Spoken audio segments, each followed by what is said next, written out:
Hey, it's the Mount Rushmore podcast. I'm Jeff. I'm joined as always by my good buddies Richard. Hello. And Michael. Howdy. Who debate and deliberate the most ubiquitous aspects of a variety of topics. And this time we're talking about early internet celebrities. Richard, great choice. Was it? Are we sure about that? I think so. Okay. I hope we don't run out of. I don't know how many I remember, but I remember some very fondly. So. Sure. Yeah. I mean, I just chose this because I was thinking about someone specifically, Of course. and it was just What is your time frame? What have you decided is Al Gore. early internet? Al Gore's the earliest. most of mine are like from And the where does early it end? 2000s, Yeah. probably. Yeah. 2005. about- I think once I think So- once YouTube once- becomes dominant, and that's when it's social like media yeah. starts really happening, Twitter and Facebook. and- anything before that. Yeah. Yeah, anything before that where it's just like viral word of mouth sort of stuff. Hey, Yeah. did you see this weird video that's on Yeah. E-Bomb World? Uh-huh. Or whatever it is. Well, I think it's interesting that we still use internet.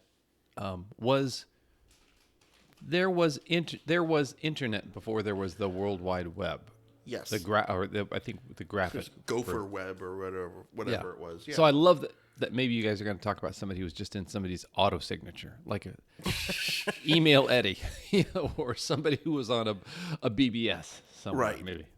Okay, maybe not. Okay, so Richard chose it. Michael starts. Okay, my first one. I have one that maybe wasn't so terribly famous, and probably isn't famous in any way, but was famous with us in our little circle in college, and it was the fake death metal band Death of Chthon. That these two guys, Never heard of it. of course you did, two guys in my like hall in my dorm in like 1996 had like this GeoCities Yeah. website that was it was this just faux death metal thing where they would just basically steal riffs from other like heavy metal songs like Megadeth and whatever, and then they just sing like phony like death metal lyrics over and just and then they put it out and put out like little MP3s before we even knew what to call what they were. But it got to a point where they had started writing their own songs and then started covering their own songs. One of their songs was Satanic Lasso, the fiery rope grips your soul, repent to God, you won't let go, feel the pain, and now you know, Wrath of Chthon, Satanic Lasso, and we just sing it all over. But there was also a very nice cover of Jewels, You Were Meant for Me. And but it was, over like this, like these kind of like, garbage death metal guitar riffs and things.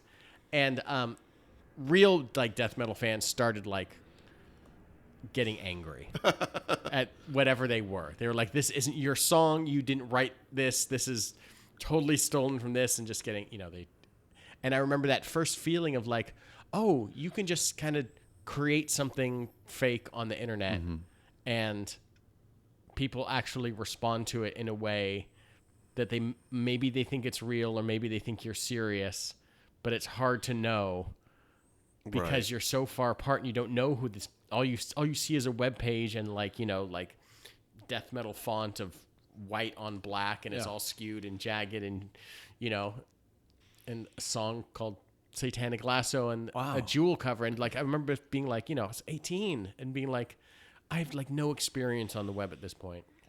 I didn't have a computer growing up that was really connected to the internet. All I had was like I'd go over to my friend Eric's house and we'd play video games on his like 386 or 486, whatever he got handed down from his dad. And like we'd occasionally use the internet to look up how to get past like a certain level on Myst or whatever, like whatever it was so like, and I think Eric was more, he's a lot more educated than me, just full stop, but especially within a computer world and the internet. But like from my like, super naive point of view, like I just didn't understand how like these two dopes from like Salt Lake City, Utah. No, not Salt Lake City, South Lake Tahoe. Oh.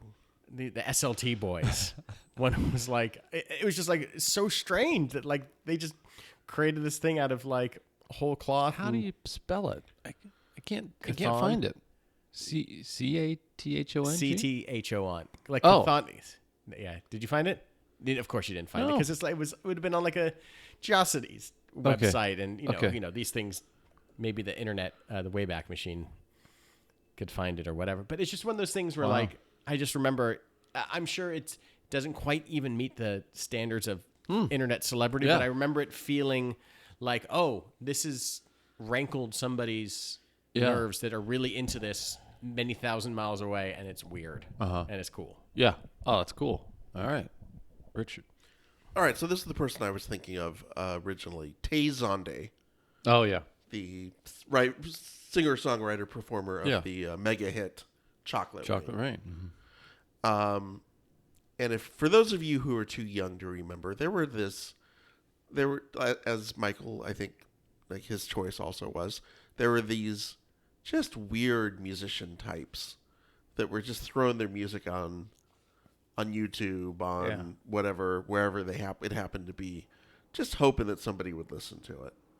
I think right around this time, this is around 2007, that might have been around the time when Justin Bieber first broke on social media. Mm-hmm. Like he was a YouTube kind of prodigy kid.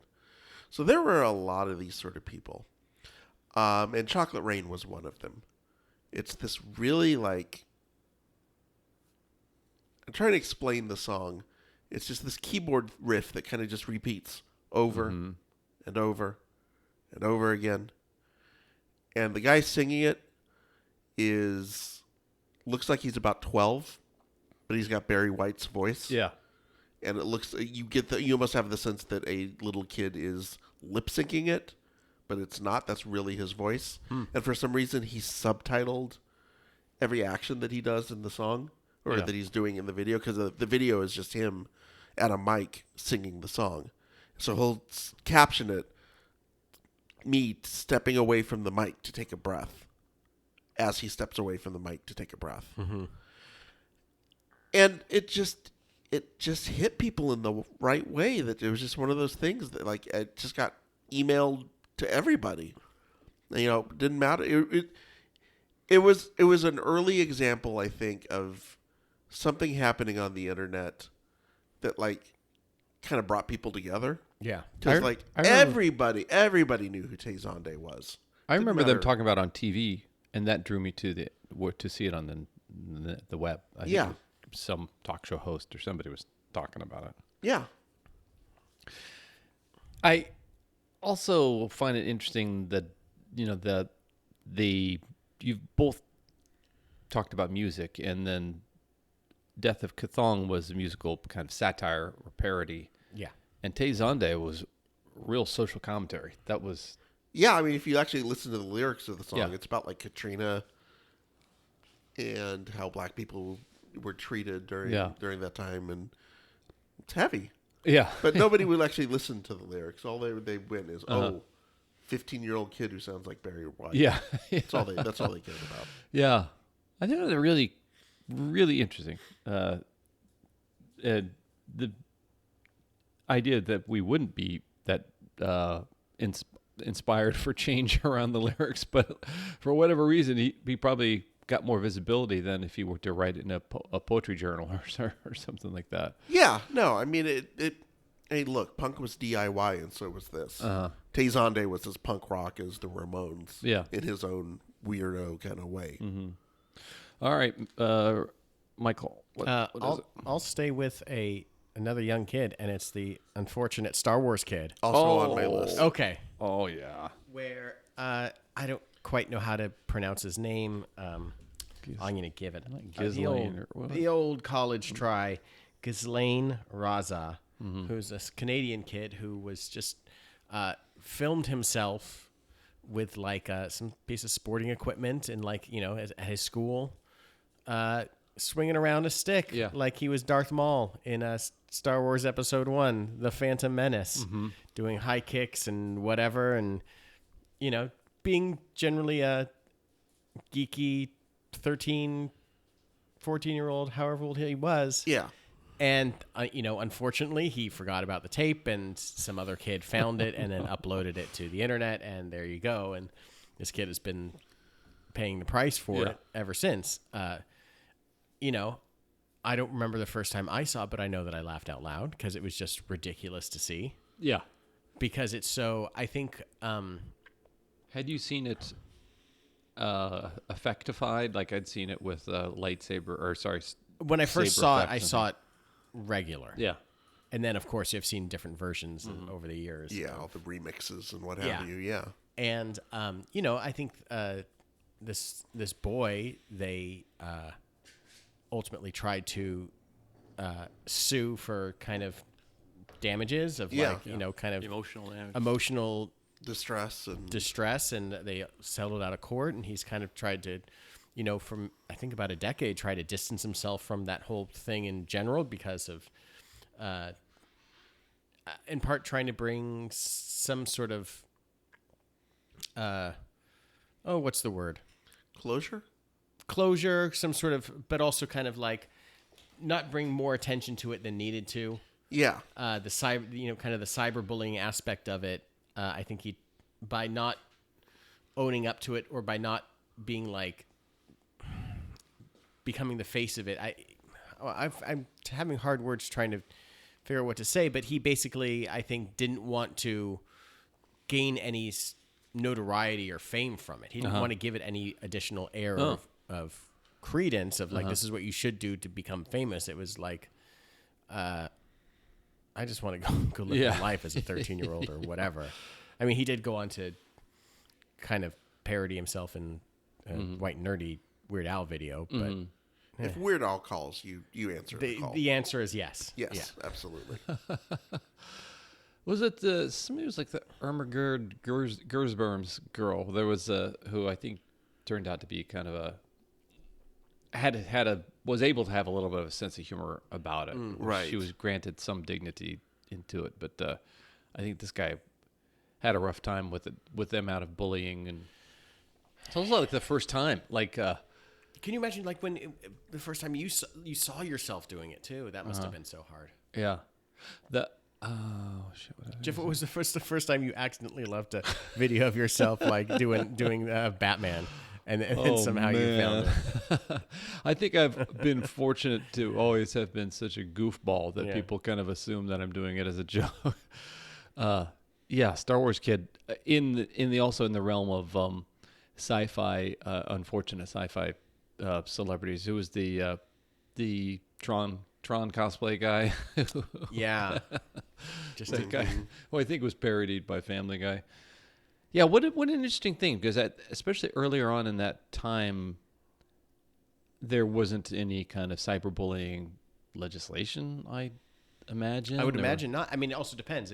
He's Canadian, so who knows what a Canadian law speaks to. Yeah, looking back, I kind of actually a warm feeling for a Mountie that. just rides by and says, "Hey, knock it off, eh?" Yeah. I don't know if they have cyberbullying laws in Canada. I don't know if they expect anyone to be anything other than totally polite. Totally polite. Yeah. Kind of all the time. They just cannot. They had no way to legislate that. Yeah. Okay, well, halftime. I didn't even know they had Star Wars in Canada. Did they? Oh my god. They call it back bacon though. We are at our halftime and going to invite you to download, rate, and review past episodes, and then go to our Instagram, Twitter, and Facebook and suggest a topic for our hosts to discuss. That would be super cool if you did that. And do us a solid and share the Mount Rushmore podcast with somebody who you know is into cool stuff, man, because then it'll be like you're tape trading back in the 80s or something like that. You're sharing some cool content. We'd appreciate it. And we're back, and it is, I guess, Richard, you want to do your third? Yeah, my third choice. Everyone had an early friend on the internet. Okay. That friend was Tom from MySpace. Oh yeah, everyone remembers Tom from MySpace. Yeah. Is he your friend? Yeah, my friend, everyone's friend. He was one of the founders of MySpace.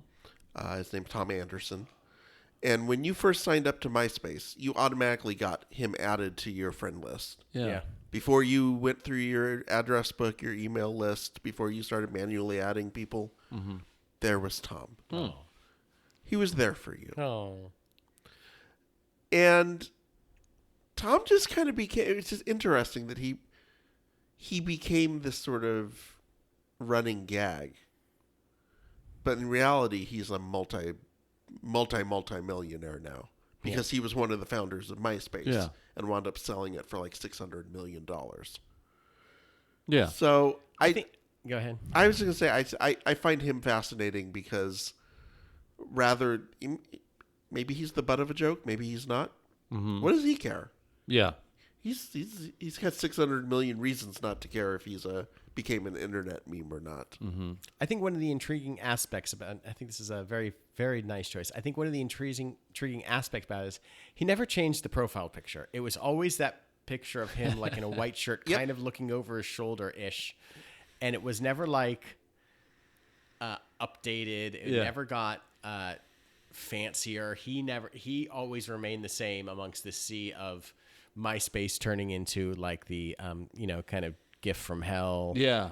Blinking. Everything became like rhinestone studded and would break your web browser. But there was Tom right in the middle of it, or right at the beginning, right at the front, that was just like, same old Tom looking at a computer. Could I call him for tech support?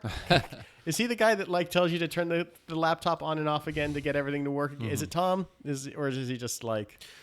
And I think back then we had no concept that someone would found something like MySpace and become a multimillionaire off of it.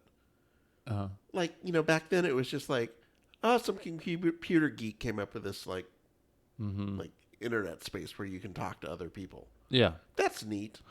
But it felt almost like someone who started an online forum. Uh-huh. Yeah, this picture. I mean, you can't see it for the audience, but like, we all know the it picture. is so boring. Yeah. And maybe that's why it worked. Yeah, I think so. Because he's just sort of a pleasant-looking guy. You just feel good when you see Tom from MySpace. I feel good looking at the picture. How old do you think Tom is now? 50. 51. Yeah. Does it seem like he... I hope he hasn't done anything awful that we... No, I don't think he has. He's mainly been surfing and doing lots of photography. Oh, well. Which is basically, without the surfing, what I would do if I had $500 million. I love that photo because it seems like he's sitting at a computer. Yeah. And that's like not what... there's a whiteboard behind that tells you how to log in. Like he's in a startup. Your password's there. And I don't think Zuckerberg would ever be like, hey, I'm just sitting at the computer trying to make some more Facebook for you. Like that's not the ethos of... Yeah, what a divergent pairing. Like, I mean, can you imagine they must have met for a long time, or must have known each other in tech circles and whatever. Yeah. Can you imagine being in a room with like two,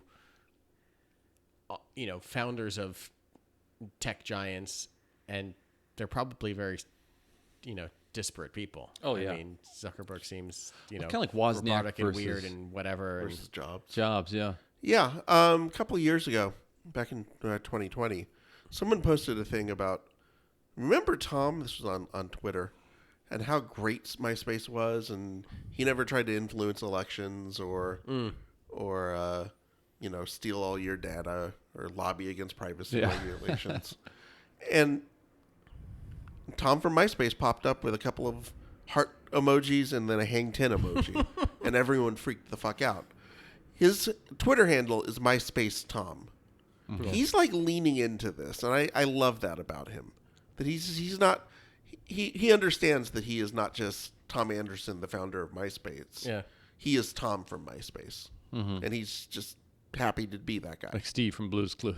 Yeah, basically.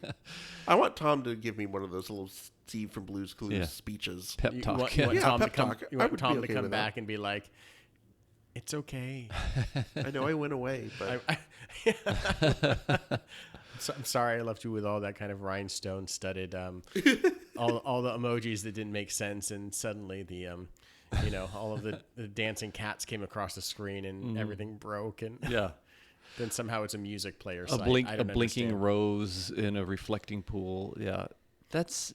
I think MySpace only kind of got kind of off the rails when it kind of went into like becoming like MySpace Music, when like it became this hub for new bands to post their stuff, and then there was like, oh well, let's lean into this, and I think it kind of went away from like the social networking aspect and became something more focused towards putting out music. Or were you on Friendster music. Before MySpace? Of course. Yes, of course. Tribe.net. Did anyone have that? Oh, I haven't heard that. That's how I re-met my my good friend Julie.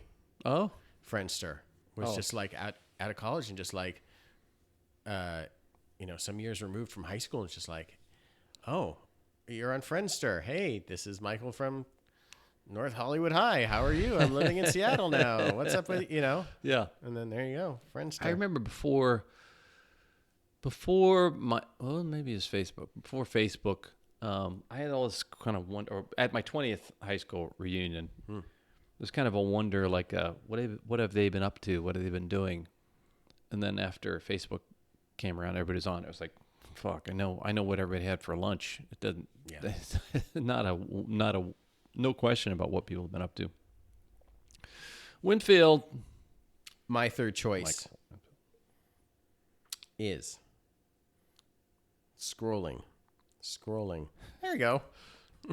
just the idea of scrolling. Just scrolling. It is the internet personality, the Techno Viking. Oh, that's that awesome guy. In 2000, he was this gigantic German, could be Norwegian, just kind of vaguely huge and brutal and blonde and buff guy that was a participant in the German Fucks Parade. Is that what it was? I just seen the video. It was a parade that was like dedicated to techno music, but in a loving way. But it's it's German and crazy. Yeah. And the video is just this guy being filmed, and because he was always going to like dance or whatever and have like an entourage. And there's this other like kind of blue-haired girl that's standing there, and she's kind of dancing, and some drunk guy comes up and kind of approaches her, and this huge, just like shirtless, buff, like Viking-looking guy just grabs him, pulls him to the side, and starts pointing at him for him to like, you sit right there, or you stand there, and don't you fuck around. Yeah. And he's just pointing, and just this image of this, what it must have been like to fight the Goths. In like, in like Greece or in Rome, just this huge barbarian looking guy. Yeah. And then this music starts playing, and then he just starts dancing, and like just down the street, he has this parade of followers, and he's just like this techno dancing Viking guy, and it's so strange, and it's out of the blue, and it's just so weird. Doesn't somebody hand him a bottle of water and to sip of water? Someone gives him a bottle of water, and it's like turned upside down, and he looks over at him, and he takes the water and just drinks it. But it was like he had to check it off first. Yeah. It's very strange, and he just looks. I think he's aware of the camera, but in a way. Yeah, apparently this guy has never like revealed who he is. Okay, he's never like delved into the fame of it. Some other people have tried to claim they are that person, but then he has come out and like anonymously like sued them for like some weird impersonation, being like, don't claim you're me or whatever, you're not me. And he's won like these lawsuits, but he's remained still to this day like anonymous of whatever. But I just remember being so crazy. I remember at the time it came out in like 2001, and then like a bunch of years later, one of my kickball teams, I can't remember which one it was, whether it was the Hobo Olympians, or whether it was the KGBs, we played the Robotic Viking Uprising. Oh. And I thought, well, he should have been called Techno Vikings. Come on. Missed opportunity. Robotic Viking Uprising. That's like close. It should just be the thing. That should just be the techno. Awesome. Yeah. It's funny to have nostalgia for something like that, like, which was a part of something that's modern and silly, dumb. So, okay. Man, Freddy, this is it, man. All right. My last choice is me. Oh shit. Superman Freddy. Oh wow. The ego that this guy has. This well, is you don't amazing. get to be an internet celebrity. Yeah. Without having an ego. Okay. So, If you guys haven't seen it yet, go on, just type in Superman Freddy on YouTube. You'll see a little video of our first, the Awesome Helicopter Ninjas' first championship victory. And I was playing catcher, and I made a play where I kicked the ball to Scott Putnam, playing for space. And it was a really sweet play. Well, our buddy Scott Jones had his friend recording the whole game because reasons. Yeah, because I don't know why. We just, yeah. It just felt like something that it needed to be recorded for posterity's sake. And unbeknownst to me, one night, it was, I believe, Michael, it was you and Ashley Lovesmith were over at Scott Jones's. Yeah. And you guys, Scott started editing this video, and I believe Ashley had the idea to put You are Super Mario music Okay. and match it up with the action. So whenever I kick the ball, it goes. You are one. Yeah. That was all a Ashley Lovesmith production. Oh. Just her idea of like, yeah, it should have like Mario music, and then I don't know if it was Scott or me that came up with the additional Mario sound effects of burr, and then like the whatever it was, the catching. Right. It's perfect. It's perfectly edited by It's Scott, as always. It's incredible. And so this became like a fun thing around our little kickball world. And that's all I ever thought of it as. I went and looked the other day. This thing has 16,000 views. It's pretty good. That's shocking to me that 16,000 people thought it was interesting to watch some fat guy kick a kickball with Super Mario Brothers music. Yeah, I think it was just because. How did we get here? Yeah. How did we get to 16,000 views? I'd love to have 16,000 listens of this podcast, and we've been working hard at this for 6 years to get to that point. Any comments? We're actually past that at this point, but you get the general idea. Accidentally, I got 16,000 people to watch this dumb video of me, and I didn't even do anything.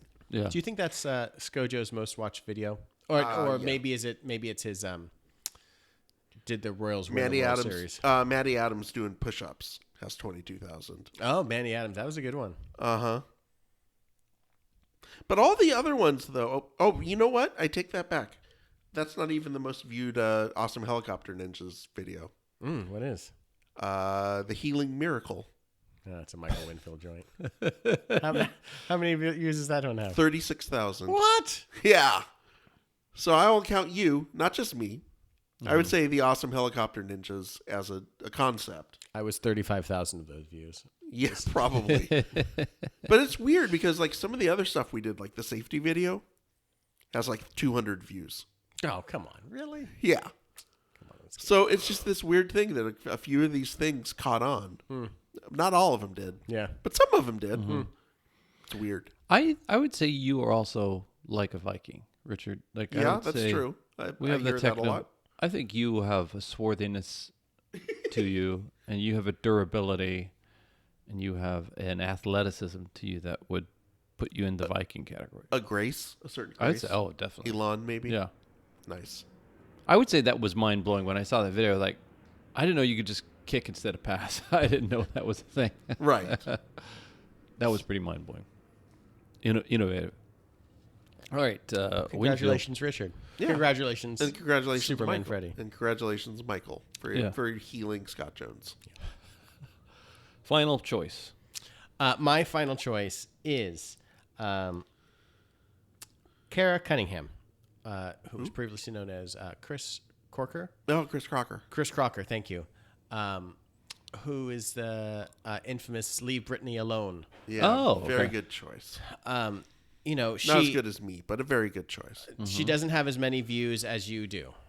She has 22 million more views Yes. than you do. But Not quite as in many. 2007, when Cara was still known as Chris, was putting out like a series of videos like defending Britney Spears, and part of it was like just like this kind of undying love for Britney Spears, but also like Spears was kind of trying to attempt this comeback of being, I don't know, kind of out of the public eye or trying to reshape her image or whatever. And I guess I started thinking of this because of obviously the kind of Free Britney stuff that's been going on for the last few years, and over the last several months, it was really kind of spiked. And I think that there's been kind of more general recognition of like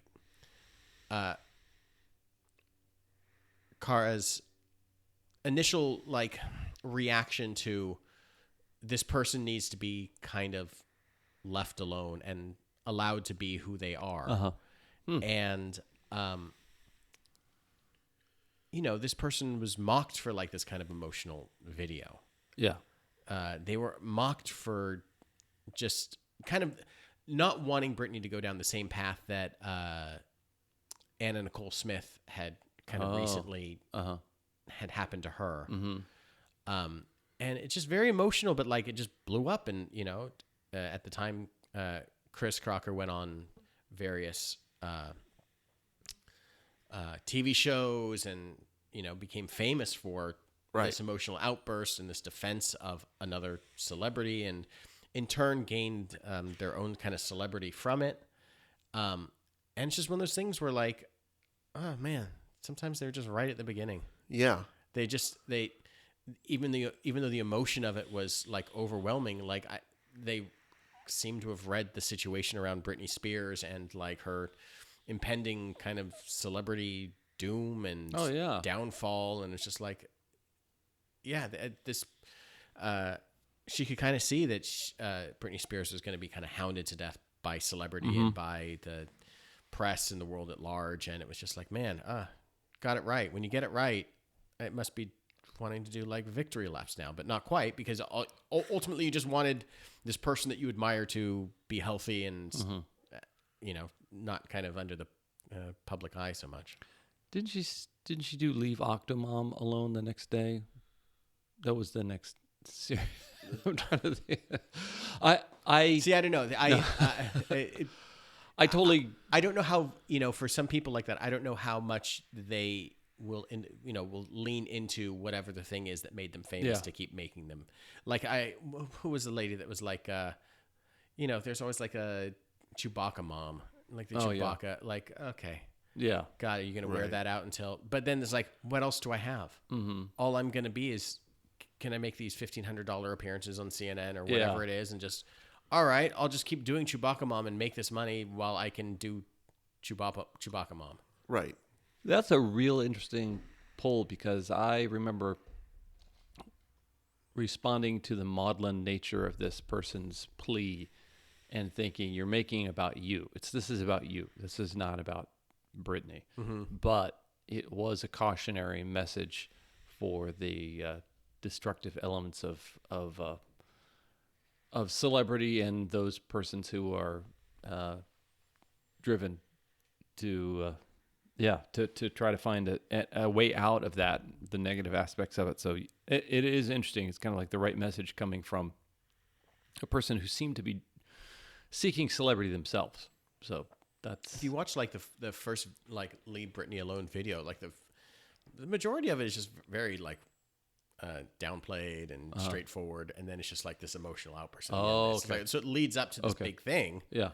But at the same time, that's all anybody remembers from it. You remember the thing that's going to be played, that can be played on CNN quickly and on repeat, or on Fox, or, you know, Geraldo. Yeah. I don't know. Sally Jesse. Yeah. God, now I'm dating myself. Richard Bay. Oh, God. Phil Donahue. Morton Downey Jr. Downey Jr. Yeah. Sally Jesse. Let's keep going. Yeah, this is Jenny Jones. Jenny Jones. Good one. I met Jenny Jones. Oh, you did? Yeah. I was working at Barnes & Noble in Oakland, California. Oh, okay. She did a... Wait a second. When were you in Oakland? Wait. 295 episodes in, we haven't heard any part of like the Northern California life experience of Jeff Hopkins. 97, she did an author event to promote her book, and it was always people who like, they did San Francisco the day before, and they did Oakland the next day. I think Susie Orman came through doing an author event. I remember Prince Andrew docked his boat in the port of Oakland, and he basically needed to go. The Barnes & Noble there is on the port of Oakland. He basically needed to go ashore. So Ricky Lake.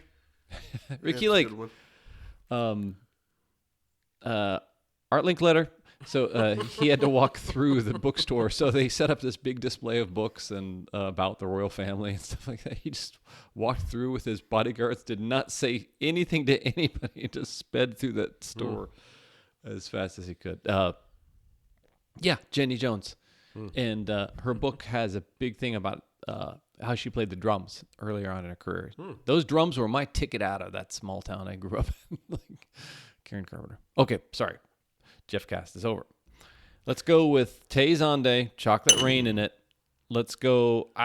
This is 2 Star Wars things in a row, but let's go with Star Wars Kid. We spoke last episode about Star Wars Holiday Special. And just because of the youthful exuberance I felt from the death of Cathong, I want to go with that. And you know what I'm not going to do? Superman Freddy. I don't want to fan the flame. I wouldn't either. I don't. I don't blame you on any level for that. In fact, I respect you more for not picking it. So. Okay. And Tom from MySpace, we need you more than ever. Oh. Yeah. Come back. Please come back. Come back, Shane. Okay. This has been a mistake. Y'all should have said Super Greg. Why were you not saying Super Greg? Who? You never heard of Super Greg? No.